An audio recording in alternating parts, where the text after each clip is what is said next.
So many people complain that they are broke.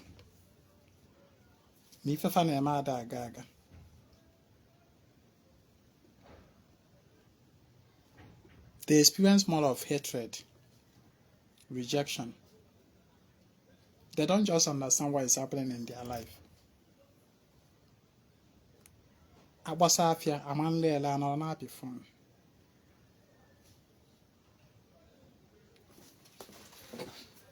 A na-ere kwanu service. Amanfụkwanụ serious people ga-abịa igolu service ya. Let's assume you are an engineer. Ị ga-submit quotation nke enye gị ọrụ. I say I'll get back to you. And that will be the end of that contract. Enyekwanụ gị dị ọrụ enye. Problem every day until you are frustrated out of that contract.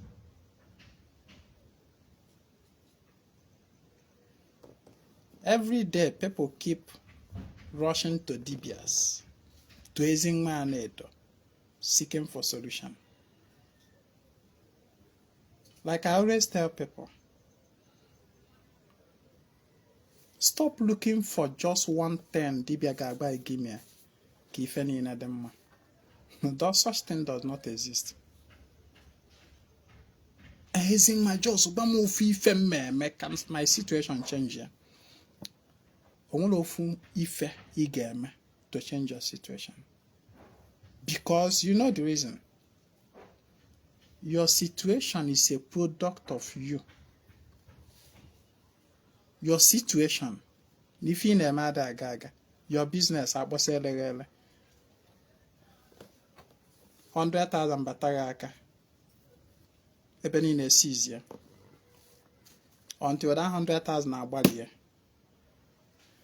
another 1 naira will not enter. These are your situations. And I'm telling you that your situation is a product of you. It's a product of your mind.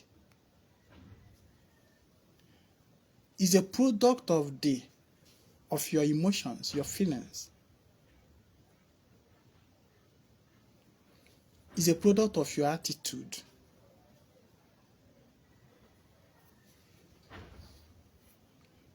To change your situation, first of all, change yourself.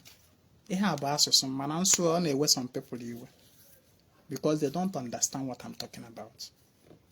You see, the reason I'm saying this is that I am a Dibia.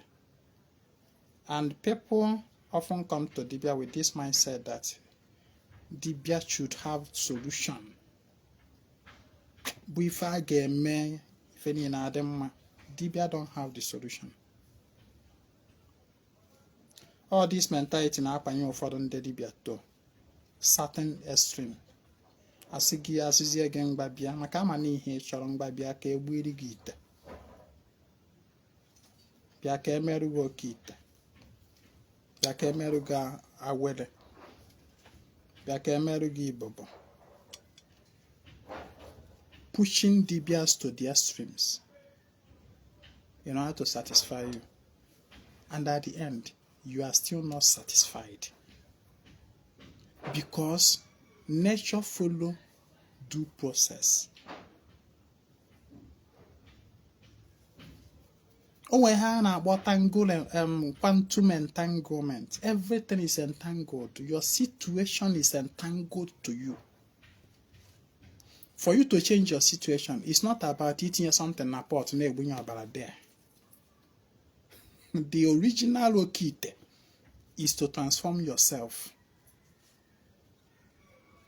Yourself, because the self is the issue, is the problem. That is where all the even the matter boss. The self. It's not even the so-called wish. It is not even the so-called now a job which they get. It is not even a job where she will affect. Those ones are secondary. But the primary you are the wish holding your progress. You are the person job where you don't work. You are the person bonifine mother gaga. Don't see anybody as every other person you are pointing at, they are secondary. You are the main actor. Now we are talking of cure for brokenness. If you go yourself value, can put yours in another pattern. Because people keep coming to me, Ezinwa Anaedo. If I get like yesterday, I'm going to on my page. People start looking for solution when the oil have already spilled. As I'm getting, people often look for solution. They wake up and begin to look for solution only after the oil is already spilled on the ground. But when the oil is still intact, they don't ask of what can I do to maintain this oil so that it doesn't spill. They don't ask such question. They wait until the oil is spilled. Everything I got bad, irredeemable, irreparable. Before for we be abariwa, dibia bafa, dibia nanife, dibia check ife, abia solution.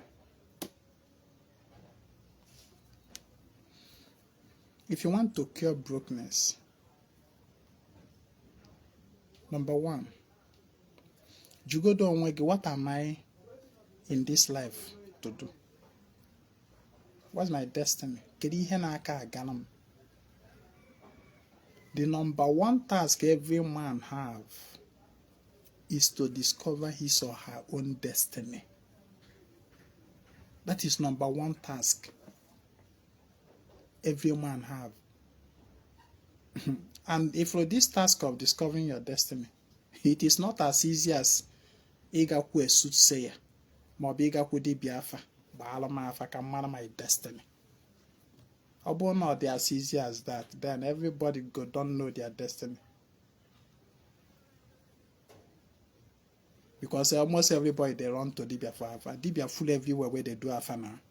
So people will just go to Dibia Balama Afa can man my destiny and Dibia Bafa go for their destiny. So it will just be as simple as ABCD. But unfortunately, discovering of destiny is not as easy as going to Dibia Afa.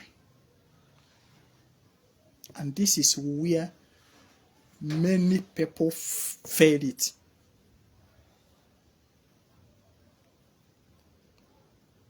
Discover your destiny. Study yourself. Study your spiritual forces. Study your ancestry. Discover yourself. Ask yourself that sincere question. What is it that drives me?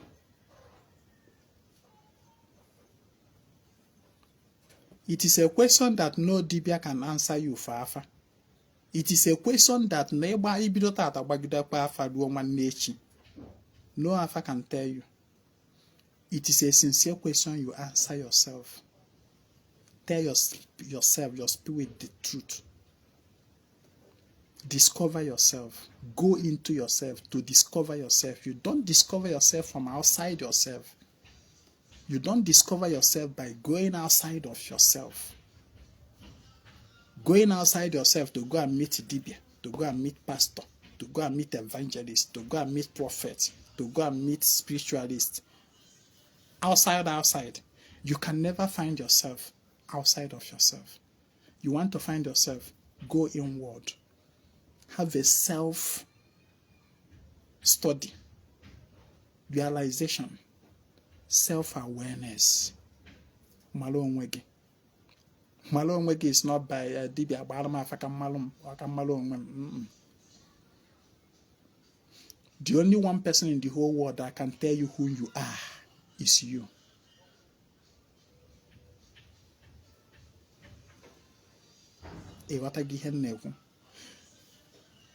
Chotagodu, malugodu your destiny. Malugodu ife dona akara aka gị. Ịmara ife dị n'akara aka gị, nyochaa onwe gị ọfụma. Nyochaa ebe isi, ABC bụ your ancestry, your paternal lineage, your maternal lineage. What are they known for? What is it that runs in their gene? Maka na nwa agụ ya abụkwa agụ, agwọ ya amụrịrị ife toro ogologo. You want to know yourself? Study ABC. Then study ndị otu gị. Study your ndị otu. What kind of spirit guides you? What kind of spirit hover around you? Ndị otu gị. What are they known for? They are the holder of akara aka gị, of your destiny. Discover yourself. That is number one. Number two, be in the line of business that align with your destiny.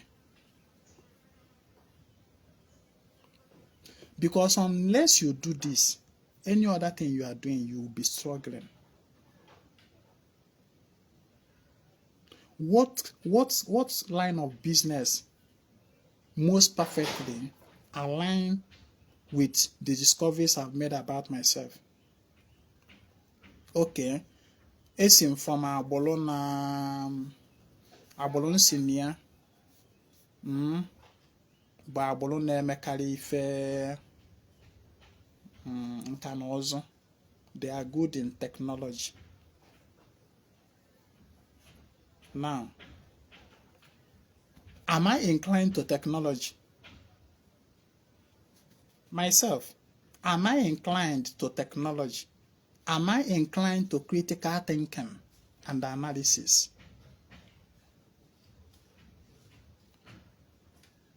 Because ị ga-ajụgodo onwe kedu that thing ị nwere ike ịdị na-eme na effortlessly.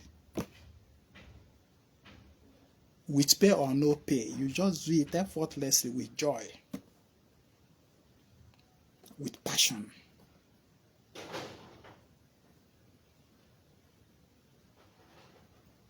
Be in line of business that falls within what you discover about yourself.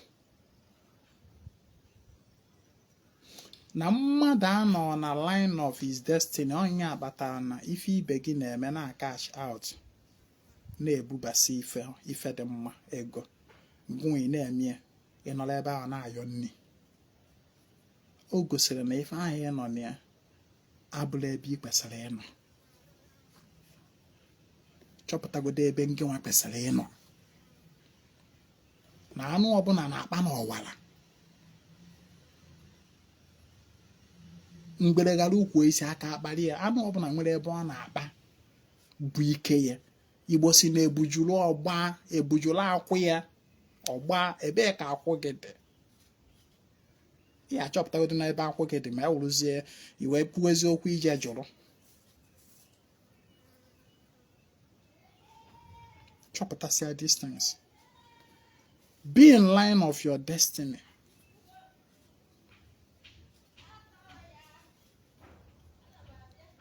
That is another one. And then, another thing about being at peace with yourself and with your spirit forces. Bụ ọra gị na ha, bụ ndị ahụ custodian of your life, your destiny, your calling. Mmụọ ndị ahụ bụ mmụọ okike dunyere gị ka ha nyere gị aka accomplish ihe ị bịara ụwa ịbịa mee. Ọ mfanwawu ndị ya bụ onwe ihe gbara wegharị about your life, you go and ask them. Somebody will ask, how do I ask them? The way you ask them is just the way you talk to them. How do you talk to them? Ezinwa Anaedo about daily Akajiofo. Akajiofo is a way you talk to more. Igbo na-eji ọjị were agba mmụọ okwu, nzu, edo, mmiri and all that. Gbamuo okwu. O nwere ihe dị important to discover about yourself, your life, your destiny. Jụọ chi gị, jụọ ndị otu gị. Because they have the answer. 100% undiluted. Yeah? Okay.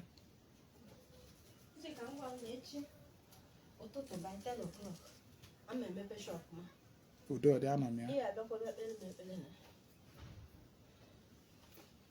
Anụgo m ife kwuru nna. Being a part of your destiny is where you achieve your greatness. You can never be great in another man's shoes. You should be great in your own shoes, in your own territory. You cannot be king in another man's territory, but in your own territory. Then another thing, ekwuru m maka gụ na ezumezu ga ịdị na mma. Na-achụnyelu mmụọ aja. Ka baalụ fụ na ị na-cleanse your path. Ka mgbago a na-enwe spiritual battles. Every light want to dominate another light to become superior.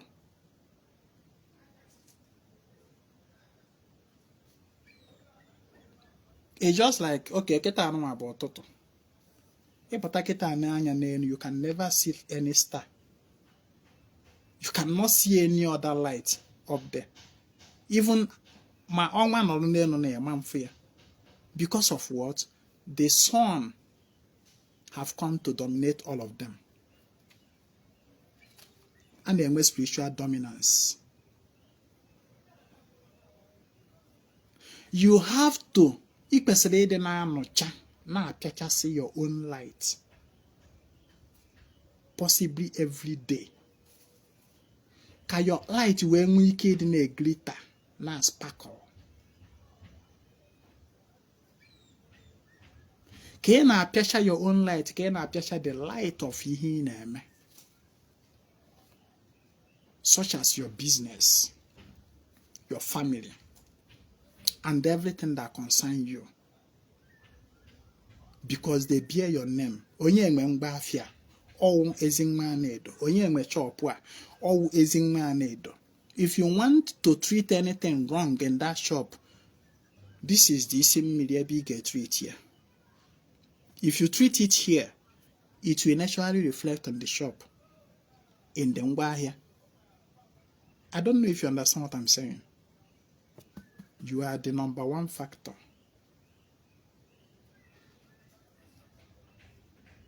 And there are some people who want their business is just existing, their shop is just existing, but it's not visible.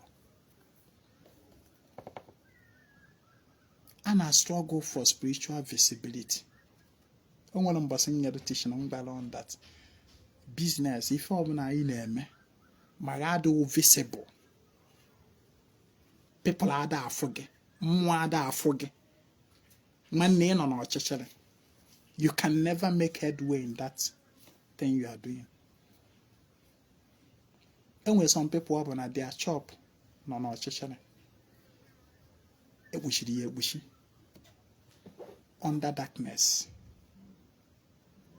Customer just way go where but mafia. Customer na ada wise. Customer ya batana shop otu oru aka ife aka nchoro. Supply me. Take your money. Obrungba afia na the onwe. 5 minutes na business ga give millions of naira. 5 minutes. No too much talk, no too much headache, no too much mgbari. Because na business ọbụla ga-eweta ezigbo ego ọ da awa isi. Anọgo m na business ama m ife nnapụ ọ da awa isi.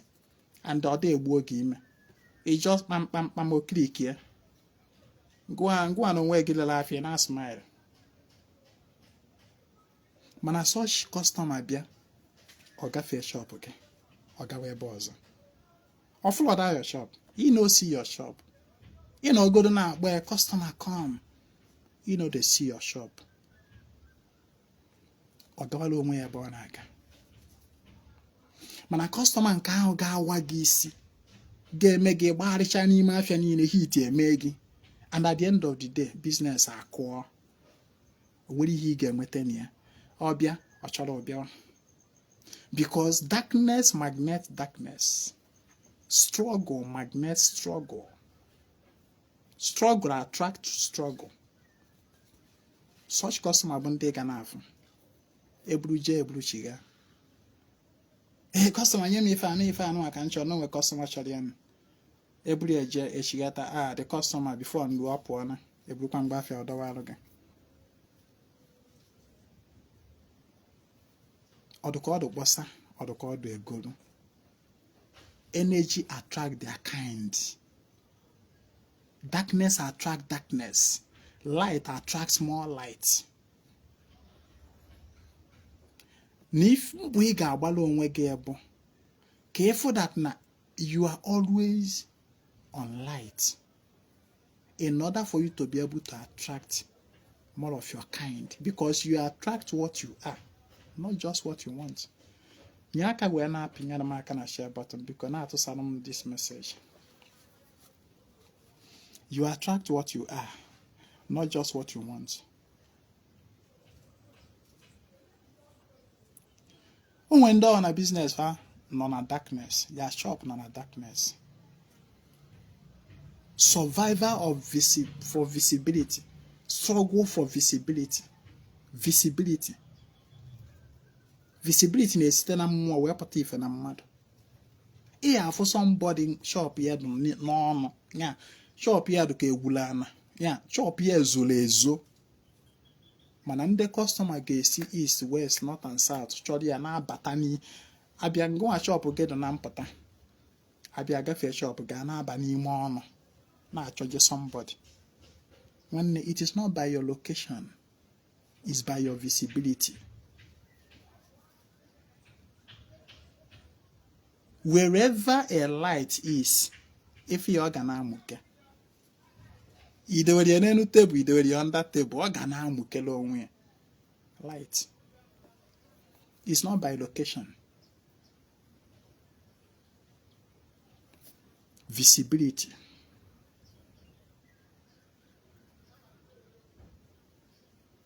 Don't swear back in struggle, survival of the fittest. Magamu anya, a cover shop again. Only a cover shop again. Or ne use the energy of that your shop. Will you wear na mukesi na shine? Onya we hang balon. Man, he went on a business. Na me for abuni na maybe see and what they go. Kabalo funny na piacha idu ologe steady. Stene piacha onwegi. If you want to correct any fault, any error in your business, go to the taproot. It is not about you or the pigeon more, whatever. Then I pick see the image shop. This is the taproot. You, Metuomagaka, give about the taproot of that business. Whatever that affects here, that whatever action that is taken here in yourself reflects in that business.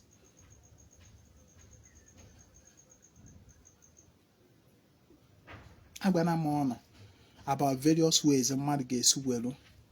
Na picture say all right, energy go when we can add visible. Mandem balon and daily. Use of water, use of food surgery. Okay, as in kem balon about from time to time. Nyedibia ego, go bupuluge, ibu, ajibu. Ajibu obuna ngwerike na anyi do your business, your life. Ajibu obuna ngwerike na envelope your business in darkness.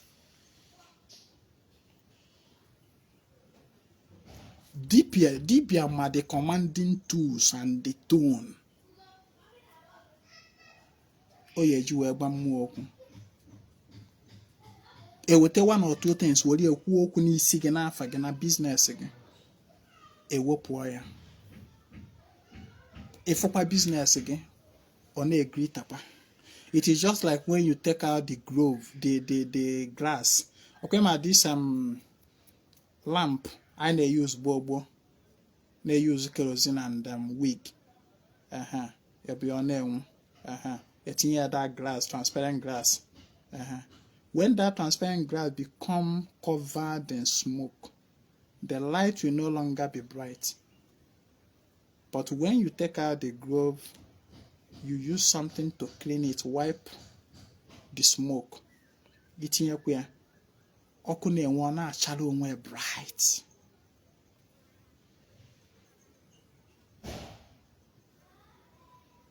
You should be doing this steady from time to time. Because of what? For long your light is shining. For long you are doing business. You will be attracting negativities. Those negativities you are attracting, if you don't dismiss them from time to time, eventually they will build mass and weigh you down. Business again. That is another one. We are talking about curing brokenness. On our topic I need to today. Spiritual visibility. Make sure you are always spiritually visible. Then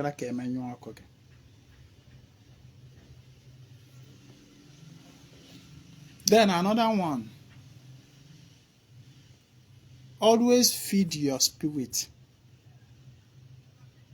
with obala. Obala ano, obala mmadu. This is an aspect that some people do not buy or agree to. Manana ma beg that there is energy in blood. And then ma beg that nanano if a meri igbo jeje anu achu aja.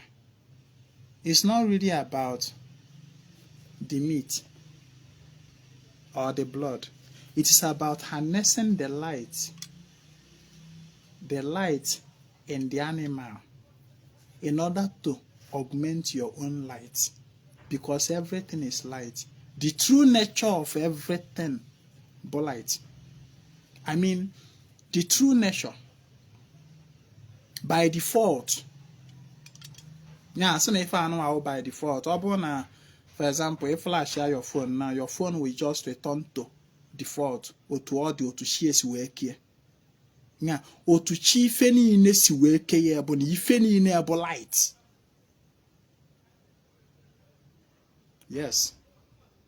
Or to check his work, your original nature as a human being, go on in light.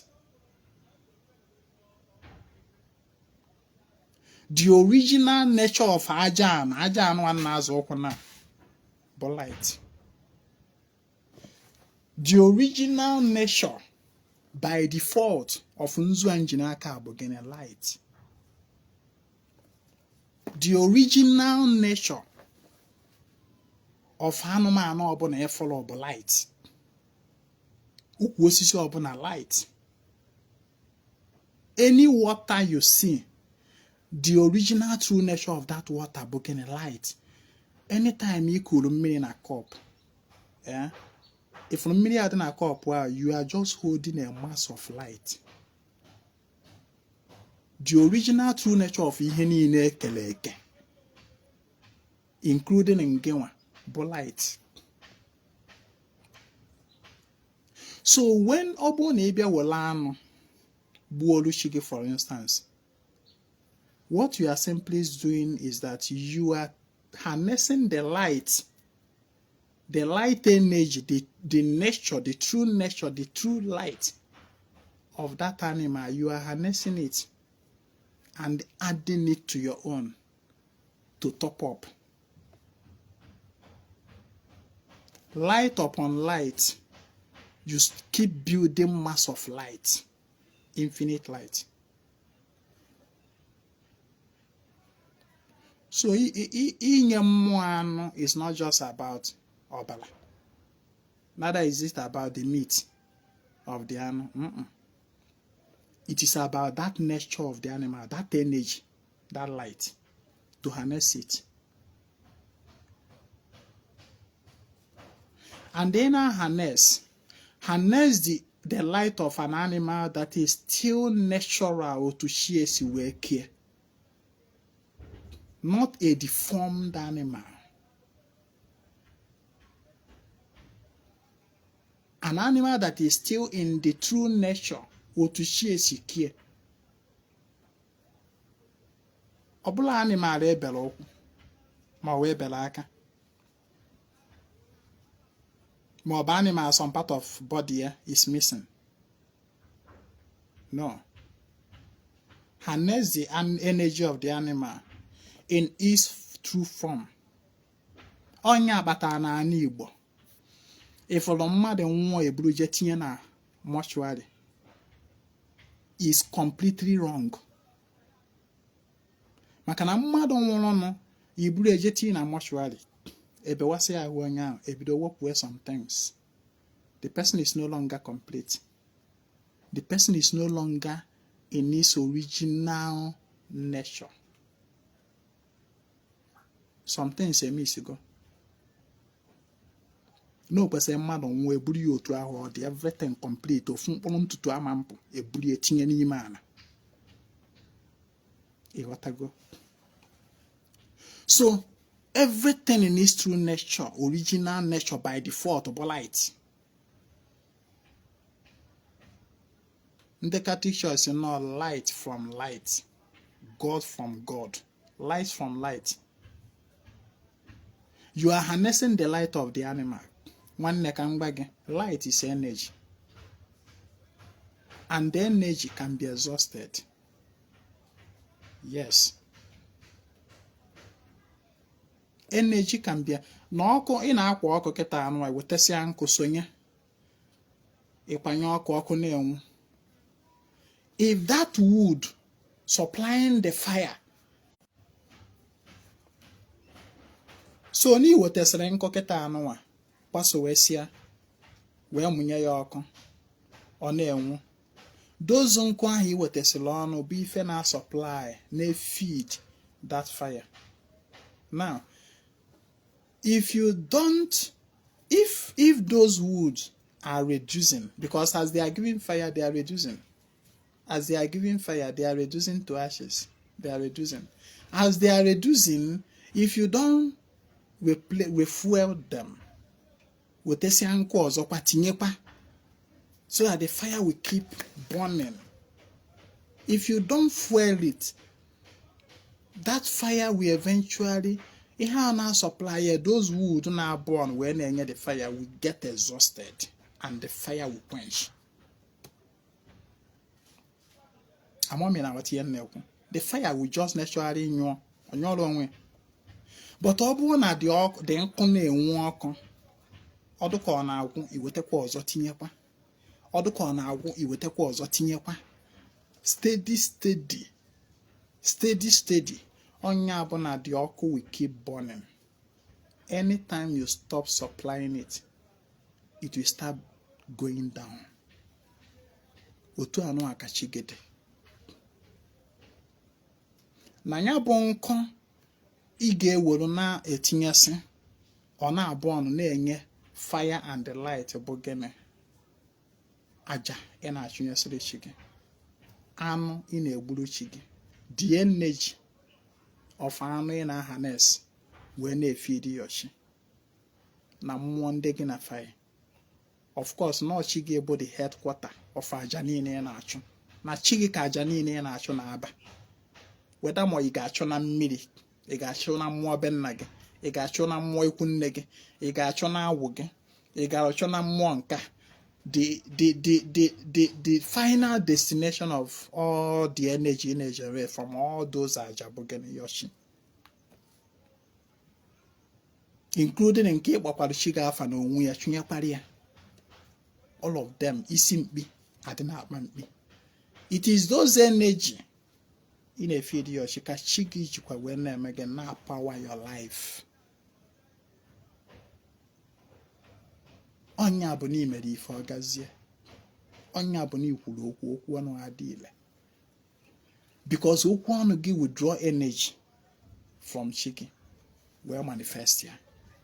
N'ichere echiche gị manifest ya. O nwere ebe dị energies. Ịma ana m akụziri people about mental alignment, emotional alignment.